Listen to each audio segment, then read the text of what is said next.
It all this started by the arrival of Portuguese explorer Vasco da Gama in Calicut on May 20, 1498. He was the first European to reach India by sea, which opened a sea route from Europe to the east. After that, India became the center of attraction for Europe's trade and also the ambitions of European kingdom. And also the ambitions of the European kingdom became wider to grab the Spice Island trade market, which causes many naval battles. The British Joint Stock Company, that is East India Company, which was founded by John Watts and George White in the year of 1600 to pursue trade with South and Southeast Asian nations. This joint stock company shares owned primarily by British merchants and aristocrats, people who belongs to high social class. The East India Company had no direct link to the British government. The British entered in Indian subcontinent at first as traders searching for spices. Spices were the primary way of preserving meat in Europe prior to the modern age.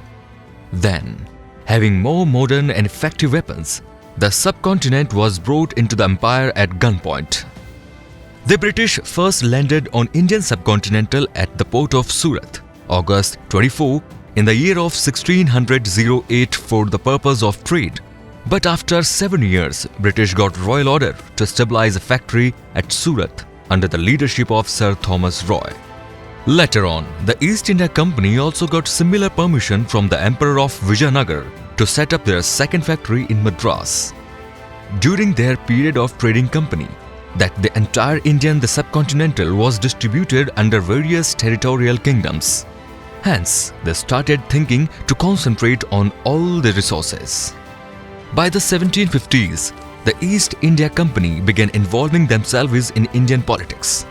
The company saw the rise of its fortune and its transformation from a trading venture to a ruling enterprise. When one of its military officials, Robert Clive, defeated the forces of the Nawab of Bengal at the Battle of Plassey in 1757. Finally, the rule of East India Company was brought to an end in 1858 after the First War of Independence in 1857, which is also known as Revolt of 1857, because of which the British decided that India need a better ruling body. Hence the British government dissolved the East India Company from India and British government overtook direct control of India to begin what is known as the British Raj.